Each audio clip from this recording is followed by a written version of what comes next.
درون تهليكوا صار درون الله أير تهليكوا صار أير الله مصير تحاز تانك تهليكوا صار تانك الله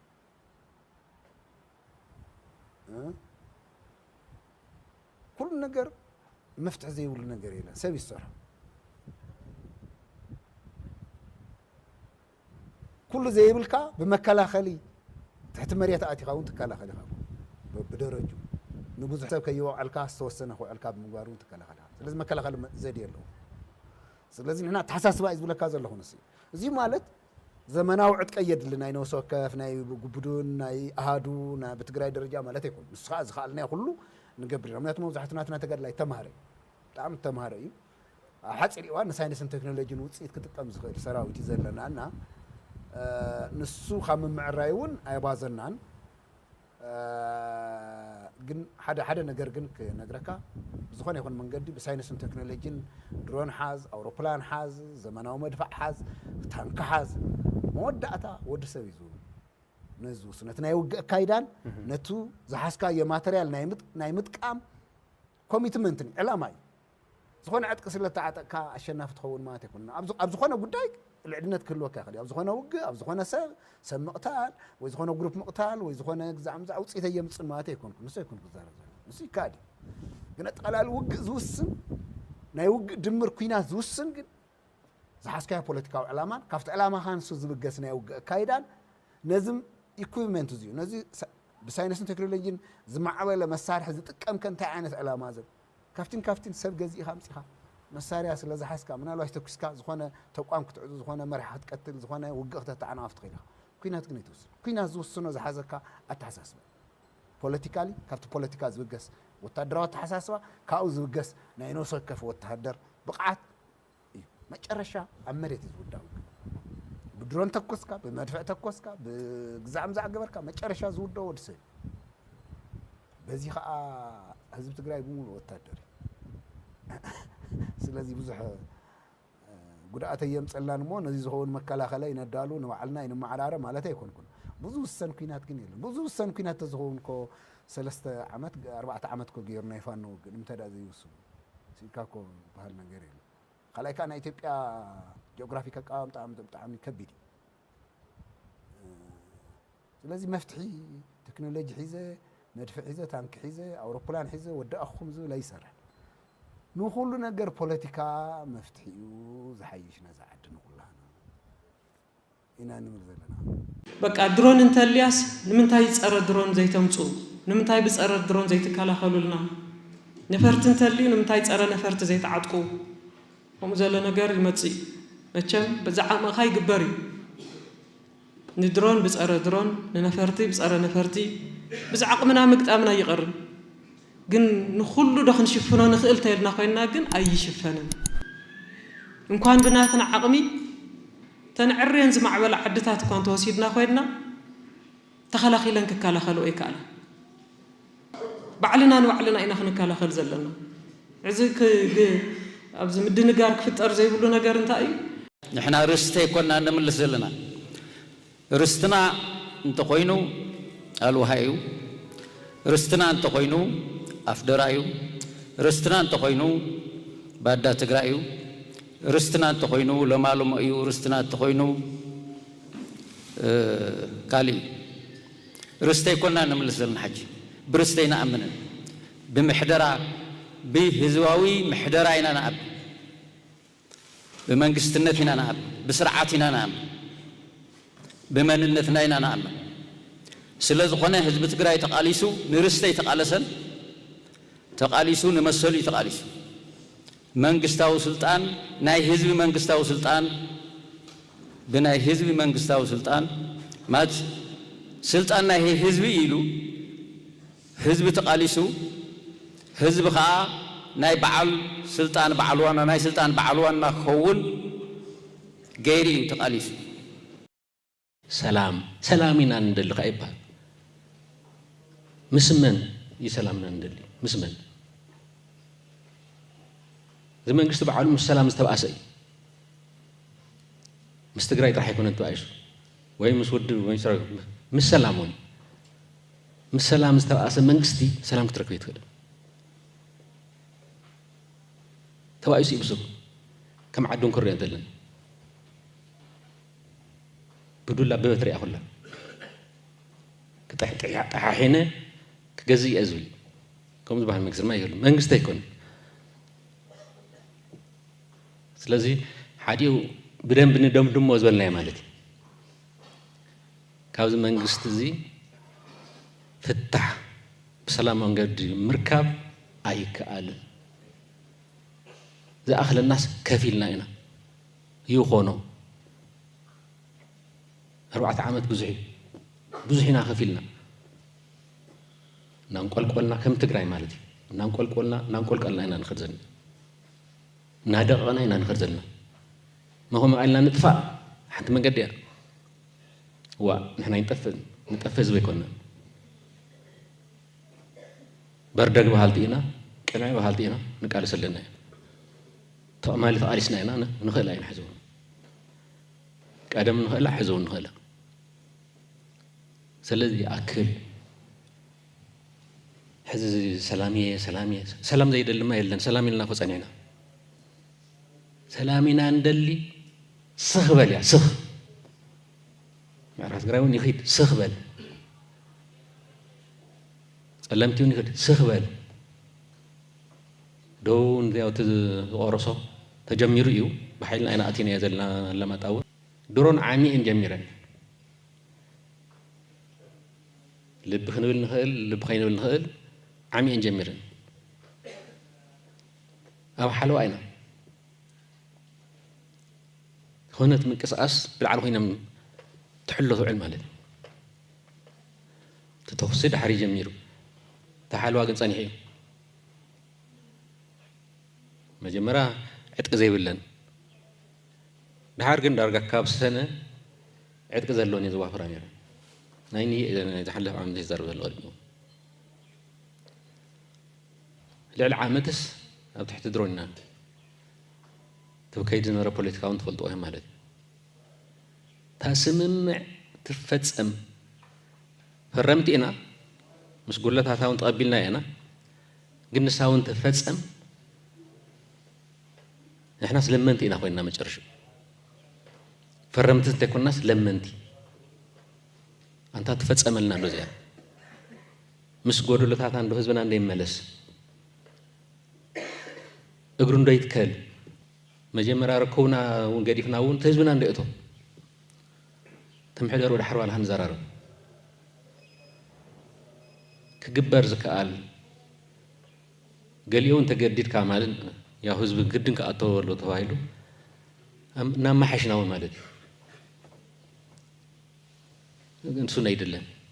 ثم كدعت ثم تلمات نحن هواينا زي ملسنا يونير حزبنا بمرقافون نحن ما جينا تربحتن هون حزبنا بمسقايو نسقاي مر كما قالوا نحن بوليتيكالون نهلون حزبنا هالين أنهلو هلونا أنا مسبي نحن هواينا فيدرالي كونن ناتو هلا ياو تسمعوا وزنوركم مالتي تتلمت خدعات ውሽጥና እውን ስለ ዝነበረ ብልጽግና ተጠቃሚ ኮይኑ ናይ ጊታር ናይ ክራር ሰልዕልኒ ይርከብ ዚ ጊታር ክራር ቅኔት ዝብሎ ነበረ እዚ እዩ ተሓደን የማኒ ኸ ተሓደን ፀጋም ኮይኑ ማለት ከምታ ሙዚቃ ትዝረግ ተስራሕና መራርሓና እውን ተዘሪጉ ትግራይ ተጎዲኡ ክንዲ ብሓቢርካ ንብልጽግና ትገጥም ኣብዚ ኮይኖም ንብልጽግና ዝሰርሑ መዋፅኦ ናብ ኢድና እያ ደጊም በኣና ወዲእና ኢና ዝኣኽለና ፅዒርና ኢና ተፀሚምና ኢና ከፊልካ ኢኻ መስዋእቲ ትኸፍል ኣለካ ሕዚ እውን ዋ ከመይ ኢልካ ቅፅል ግን የብለካን ሕዚ ክንገጥም እዩ ዘለና እቶም ፋኖ ንምፃእ ሓንቲ ብጣዕሚ ወሳኒት ዝኾነት ኦዲዮ አላትን ክጋብዘኩም ነገር ቢኖር ወልቃይትንና የራያን ጉዳይ ጨምሮ የትኛውም የአማራ ርስቶችና አጽመ ርስቶች ጉዳይ ላይ የሚደራደር አመራር ሊኖር አይችልም የለም ያፋብን አቋምም አይደለም እዚ ሕዚ ይመድል ብርግጽ ሓቲቶም መኾኑ ኾል እዮም ኣብ ወልቃይትን ኣብ ራያ ኣይንደራደርን ይብል ራያ ኣብ ኢድ ዋናታቱ እዩ ዘሎ ኣብ ወልቃይት ኣይንደራደርን ኣስረስ እዩ ባይዘወይ ወሃቢ ቃል ናይ ፋኖ እዩ ኣነ ብቐሊለ ርዮን ከፈላለየና ዝኽእል እዩ ዝብል እምነት የብለይ ምክንያቱ ፋኖ ወሲኖም እዮም ዝብል መረዳእታ ኣለኒ ሰራዊት ትግራይ ምዕራብ ትግራይ ክሕዝ ከሎ ሰራዊት ትግራይ ጸለምቲ ክሕዝ ከሎ ጸለምትን ምዕራብን እንተሪፈንዮ እዚአን ክሕዝ ከሎ ኣብ ቀረባ ክተሓዝዩ እዚአን ክሕዝ ከሎ ወንዘር ከም ዘይብሉ ተዓማሚኖም እዮም ዝብል መረዳእታ ነይሩኒ ተን ሕዚ ዝዛረበን ዘሎ ፖለቲካሊ ብምንታይ እንትርጎማ ምርኣይ ከድሊ እዩ ንሕና አልዋሃን ለማልሞን ይወሰና አልዋሃን ለማልሞን ሒዝና ዘይንኸደሉ ምክንያት ሕዚ አልዋሃን ለማልሞን መልሱልና ዘይንብለሉ ምክንያት ሰላም ምስረኸብና ታዘላ ትግራይ ሒዝና ሰላም ምስረኸብና ድሕሪ ክንደራደር ኢና ከፊልና ፖለቲካሊ መሬትና ኣብዚ እንተኾነ ተመለስ ናብታ ሻዓይ ክፍለ ዘመን ኣምሓራ ባዕሉ ትግራይ ዘቋቆሞ እዩ ተምሓራ ዝበሃል ዘሎ ሕዚ ታሪክ ማለት ስኢለ ከምቱ ናታቶም ከስፋሕፋሕ ዝደሊ ዓይነት ሕልና ሃሊኒ ይኮነ ትግራዋይ ናቱ እንዳሃበ ዝመፀ ስኩፍ እምበር ጎምጣጣ ይኮነን ግን ብታሪክ ንርአ እንተኢልናስ ቤተ መንግስቲ ናይ ተጋሩ ኣበይ ድኒ ታሪክ ንርአ እንተኢልና አልዋሃ ምላሽ ለማልሞ ምላሽ መግደፍዎ ትናይ ትማሊ ታሻዓይ ክፍለ ዘመን እንተኸይደ ኣምሓራ ባዕሉ ዝበሃል ሕዚ የለን ከመይ ገሮም ከም ዘቋቆሞ ተጋሩ መፅሓፍቲ ምግልባጥ ትኽእሉ ኢኹም ናይ ጣና ገዳማት 44 ታቦት 40 ግዛዕ ታቦት እንዳበሉ ይዛረቡ ሃፀይ ዓምደ ጽዮን እንታይ ይበሉ ሰሜን መቋቂሞሞ ጥራሕ እግሮም እንዳኸዱ ነገስታት ኣክሱም የመቋቂሞሞ ኣብ ከፋ እንተይተረፈ ኣብ ከፋ ደቡብ ከይድኩም ቤተ መንግስቲ ተጋሩ ኣሎ ኣብ የረር ከይድኩም የረር ቤተ መንግስቲ ተጋሩ ኣሎ ትህንፃኒ ትእምን እንሄው ኣብ ኣምሓራ ኣማራ ሳይንት ከይድኩም ቤተ መንግስቲ ተጋሩ ኣሎ እንጠጦ ከይድኩም ቤተ መንግስቲ ተጋሩ ኣሎ አዲስ አበባ ሸዋ ወይለከ ባዕሎም ቶም ሸዋውያን ኢና ዝብሉ ኣብ ሸዋ ኮይኖም ሰሎሞናዊ ስርወ መንግስቲ ዳግማ የቋቂምና ኢሎም ሓቀይ ሰሎሞናዊ ስርወ መንግስቲ ማለት ናይ አክሱማዊ መንግስትነት ስርዓት ንሕና አክሱማውያን ኢና ኢሎም እዮም የቋቂሞም ሸዋውያን ኢና ኢሎም ይኮነን ዝትርጉሞ ስኢኑ ሳቶም ናይ ባዕሎም አይደንቲቲ ክፈጥሩ ስለ ዝኸዱ እምበር ይኩና አምላክ ስልጣን ክሕዝ ከሎ ኣነስ ናይ አክሱም ዘርእለን ትግራዋይ እየ ኢሉ እኮ እዩ ወላ ከምኡ እዩ ወሎ ግን ንሱ ማለት እዩ ትርጉም ኣነስ ናይ ሰሎሞኒክ ዘርእለኒ ናይ ምኒልክ ወዲ ሰሎሞን ዘርእለኒ ኢሉ እዩ ተርጉምዎ እንደኸምዚ ተክለ ሃይማኖቶም ፈላሲ ጳጳስ ተመሲሎም ወንበረለን ኢሎም ተካኢ ወንበር ናይ ተክለ ሃይማኖት ወጨጌ ወንበር ተክለ ሃይማኖት ተባሂሎም ዝፅውዑ ተክለ ሃይማኖት ሰለስተ ትውልዶም ተመሊሶም አበይዶም መን ይኹም ንስኹም ተልካዮም ዝኾነ መሰረት ዘይብሎም ዘይሮም ተመሊሶም ናፍታ ትግራይ ክመፁ መሰረት ኢትዮጵያ ትግራይ ነታ መሰረት ኢትዮጵያ ናህና እያ እንዳባልካ ተመሊስካ ትማል ተግልግላ ነርካ ትማል ፈጢሮኳስ ነቲ ዝፈጠረካ ነዲኣ እንታይ ዝበሃል ጓልስያ ነዲኣ ሕርሲ ተምህር ከም ዝበሃል ተመሊስካ ነዲኣ ሕርሲ ክተምህር ከምኡ ዓይነት ነገር ንግደፎ ስኽፍታ ንግደፎ አልዋሃ ምላሽ ሎም አልቦ ምላሽ ስባሕ ንጎ ክንመፀ ኢና ምዕራብ ትግራይ ግን ዝነኽኦ የለን ሕዚ ተዛረቦ ቀሊል ፖለቲካዊ ቃል ኣይኮነ ነቲ ፐብሊክ ንምሓዝ ከመይ ገሮም ይኸድዎ ንርአዮ ነዚዩ ጋይድ ምግባር ሚድያን ፖለቲካን ምንባብ ሚድያን መራሕትን ሚድያን መንግስትን ምንባብ ዘድልዮ እዚ ምክክር እንተሃሊት ምክክር እተን ብተልእኾ ዝተመኮራ ሚድያታት ክሕዝኦ ናይ ግድን ከዘይ ኮይኑ ከምዚ እንዳበለ ግን ክኸደ ይኽእልን ኣይከኣልን ነውራ መያዛ ዘረባ እዚኣ ክእርምዋ እዩ ዘለዎም ዝብል እምነት እዩ ዘለና ወታደራዊ መራሕቲ ሰራዊት ትግራይ ከምቲ መራሕቲ ጸላእቲ ዝገብርዎም ኣብ ኣዲስ ኣበባን ኣስመራን ጎንደርን ባህር ዳርን ኮይኖም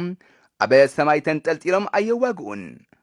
ካብ ምስልጣን ክሳብ ምውፋር ካብ ምውፋር ክሳብ ምስ ጸላኢ ክሳድ ንክሳድ ተሓናኒቕካ ምውጋእ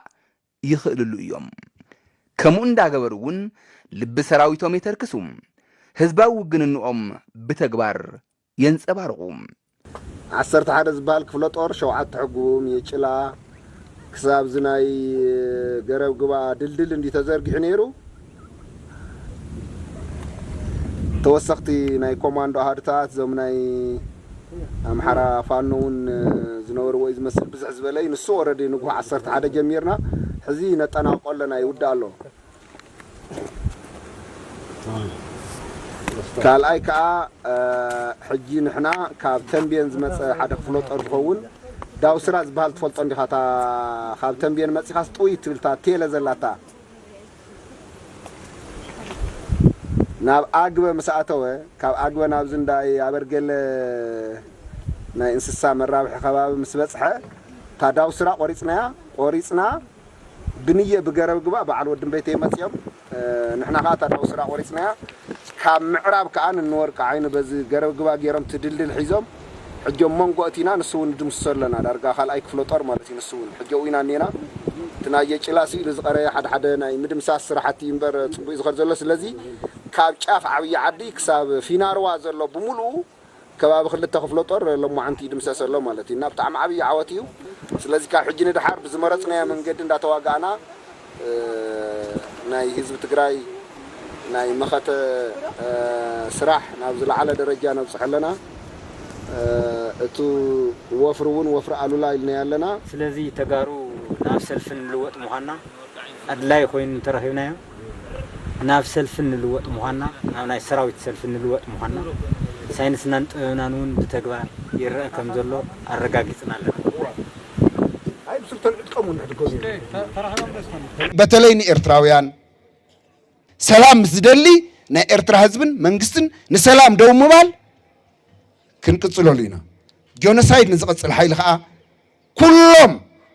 ጆኖሳይድ ዝቃወሙ ሓይልታት ኣብ ከባቢና ዘለው ኣምሓራ ይኹን ኤርትራ ይኹን ኣጎብ ይኹን ዓፋር ኣብ ጎኒ ህዝቢ ትግራይ ክኾኑ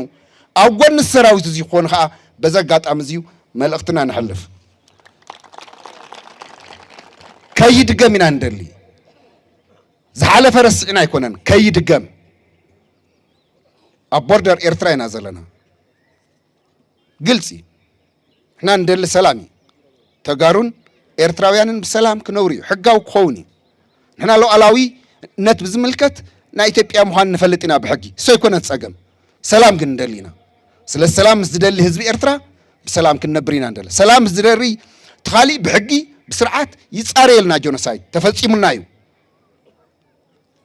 እዚዩ ክቕፅል እየ ንዝብል ሓይሊ ግን ደው ይበል ደው ከም እንብል ከዓ ኢና نرجع زلنا. أما تشرشة قالينا نعتو زلنا أما خد حزب تجري كنت جورا وينا أما ودعت حد نجار كزارب بقالم حليم أمخت حزب تግራይ مودعتا مسوعت زخفلو قال حزب تግራይ جميرم زودو بصوتنا قال كعصوي زرباي بصايسيم كابز حزب دي توليدنا حزب دي قاليسنا عبينا نزي حزب دي طليمنا دعا نابي كنكد ولا دغاغيمنا خنسوا اينا يلو جمير واتقالسي وديوا كبري هابلنا زلالم بصباي كافتم جمرون بمسوعتي زودوني علامه يحلونا አወዳድባና ውዳቤ ያለውና ቁኑዕ ዓላማ አወዳድባና ቁኑዕ ወይ ድማ ትክክለኛ አመራር ያለውና ቀደም የተንበርከኽና ኣብ ዝሓለፈ ስርዓታት የተንበርከኽና ሕዝቡ ናይ ንብርከኽን እዚ መስዋዕት ዝሓትት ኮይኑ ኸዓ ክንከፍሎ ኢና ኢሉ ገይርዋ ኸዓ ሕዚ ሰላም ማእኸል ጌርና ብቐጻሊ ካብዚ መጽዩ ተጋሩ ከምብርክ ዝብል ግን ንሕናኸ ደቅመን ኮይና ኣብዚ ታሪክ ምዕራፍ እዚ ዘለና ኣብዚ ወለዶ እዚ ዘለና ሕሉፍ ታሪክ ስሜ ረመዳን ሙሉ እባላለሁ። የመጣሁት ከጅማ ዞን። የውጊያው ሁኔታ በጣም ከባድ ነው። ከዛኛ ለመዋጋት ገብተን ነበረ በዚህ ጋር ማለት ነው። ለመዋጋት ስንገባ ያው ያሰብነው ከዚህ የእናንተ ሰራዊት ትንሽ እንዳለ ነበር የተነገረን። መተን ስናይ ግን በጣም ከባድ ነበረ ውጊያው። ማለት የእናንተ ሰራዊትም ብዙ ነበረ፣ ከቦን ነው ያለው። ወዴትም መንቀሳቀስ አልቻልንም እኛ። ለዛ ውጊያው በጣም ከባድ ነው። ብዙ ሰራዊታችንን እዛ ጋር ጨርሶ ነው ያለ። አምስራ ከዛ ከረስ ብራን ይባላል። የወለጋ ልጅ ነኝ። እኔ በአንድ ጥይት ነው 4 ቦታ ተመተውት ማለት ነው። በአንድ ጥይት በአንድ በዚህ ገባ፣ በዚህ ወጣ፣ በዚህ ወጣ፣ ተመልሶ በዚህ ወጣ። እዛ ያው ማራሴ ስሜ ሻምበል ደሳለኝ ቦልካ እባላለሁ። የመጣሁበት ከደቡብ ኢትዮጵያ ሲዳማ። እኔ እዛ ቆሜ ያለው ያው በዚህም ሲሄድ ሁሉም በዚህም ተከብቤ ነው ያለሁት። ከዛ በኋላ አምጣሉኝ፣ ያዙኝ። መተው ከያዙኝ በኋላ እኔ ከገደሉ ከመቱኝም የምቱኝ ብዬ ነው በቃ። ግን ያደረጉኝ ነገር የለም። ስማረክ እጅ ስታለኝ እጅ ሰጠውኝ። ከዛ በኋላ የእናንተ ሰራዊትም ተንከባከበን። በቃ ውሃ ምናምን ጠምቶን ነበረ። የሰው ቤት ወደዛ ነበረ። ከዛ አውጥቶ ሰጠን። የራሱን ኮሸሩ ነው ሲያወጣ የነበረው አውጥቶ ሲሰጠኝ የነበረው ማለት ነው። እና በእናንተ በኩል እንክብካቤ ያለ ለማለት ፈልጌ ነው። ምንም አላሉኝም ምናምን ያኔ ሸት ውስጥ ማለት ተደብቄ ነበር። ከዛ ወጣሁ። በቃና ምንም አይደለም አሉኝ። ከዛ እኔም ከእናንተ ጋር መጣሁ። ምንም የተለየ ነገር የለም። ግን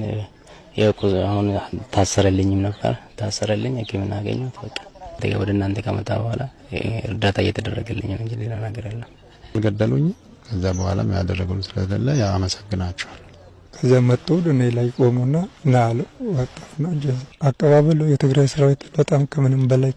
ወሬ ከማወሩ በላይ ደስ ብሎኛል ማለት ነው። እዚህ ይሄንን ቀን በማየት የራሱ እዛ ከኔ ጋር የሞቱት አለ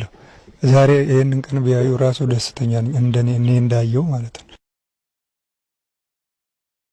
አዎ በመትረፌም ፈጣሪን አመሰግናለሁ። ያው ደግሞ መንግስት ያለውን ነገር ደግሞ በእርቅ ቢፈታው ደስ ይለኛል። ያው ሀገሪቱን እየመራ ያለ በመንግስት በሱ በኩል ማለት ነው። ይሄን ነገር ሰላም ቢወርድ እርቅ ቢፈጽም ደስ ይለኛል። ሰላም እንዲመጣ ነው እንጂ ሌላ ነገር የለም። እንደ ሰላም ምንም ነገር የለምና ከዛም ከዚህ ወገንም ከዛ ወገንም ሰላም ቢወርድ ነው። ከዛ አንፃር ችግር አለ፣ በየቦታ ራብ አለ፣ ድርቅ አለ። ይሄ ባለበት ላይ ደግሞ በዛው ተጨማሪ ጦርነት በየቦታ ሲኖር ሀገሪቷ ላይ ውድቀት እንደሆነ ይታወቃል። ይሄ ውድመት ነው እንጂ የሰው ኪሳራ፣ የንብረት ኪሳራ፣ የኢኮኖሚ ኪሳራ አገሪቷ ወደ ውድቀት የሚያስገባ ነው እንጂ ወደ ጥሩ ደረጃ የሚወስድ አስተሳሰብ የለም ማለት ነው። ምናልባት አብይ ወደ ስልጣን ከመጣ በኋላ ነው እንደዚህ በየአቅጣጫው በየክልል ተዘይተና ባላ ቆርቆረ ተዘይተና ዘይተቃጸለ አጓዱ ይቃጸላል ወይ ይወሰዳል ወይ ሐጁ እንዘይ ተግብሩ ተግባራት አይትዛረቡና ቃል አይተውልና ሀብት ነር እንዴ ደረጃ ነር እንዴ ለማን አይኮን ለኹ ሞት ተሸን ኸዚ ያላል ሞት ለሞታ ሀብታ መሬት ይከዲስ ሞት እስንኸ ይኸውን ናብ ሓደ ኹኑ በጃኻትኩም አይተንብዑና በጃኻትኩም ያህለና ዝኸርተት ካል ጽባሕ ጀሚርና ንኸይድና ዘለና ከመይ ንኸይድ ባዕልና ንፈልጥ ልኡላውነትናን ክብርታትናን ኣሓጊርና ክንነብር ኣይንኽእልን ኣብ ትግራይ ዘሎ ኩሉ ፖለቲካዊ ይኹን ዘይፖለቲካዊ ሓይልታት ዛ ኣጀንዳ እዚ ቁፅሪ ሓደ ኣጀንድኡ ክገብሩ ኣለዎ ብዝገበርና ጌርና ዝኾነ ስራሕ ተይጀምርና ተፈናቀልቲ ምምላስ ተይጀምርና ኣይንኸርማ ተመዛበልቲ ኣብ ጠርዓን ኣለዉ ስማሓዮም ምስተዋልኩ ንጀነራል ታደሰ ብግልፂ ክነግረኩም እንታይ ክብሎም ኢሉ እዩ ኣነ ናባኸም ምምፃእ ይስከፍን ግን እንታይ ክብሎም እንታይ እየ ክብል ምክንያቱ ናይ ሓባር መልሲ ኣለወና እንታይ ክብል ኢሉ ዋ ለም ዘበን ታትከኣል ኩላ ክንገብር ኢና በሎም ኢሉኒ ናይ ህዝብ ኣጀንዳ ኢና ንሓድግ ዘለና ስለዚ ህራስ ክተስኡንና ከምዚ ኢልኩም ክትንቀሳቀሱ ሰልፍታት ክትገብሩ ኣጀንዳታት ንቅድሚት ክተምፅኡ ሕቶታት ከተልዕሉ ወይ ሙርሕና ወይ ልገሱልና ክትብሉና መሰልኩም እዩ ትኽክል እዩ ክግበር ኣለዎ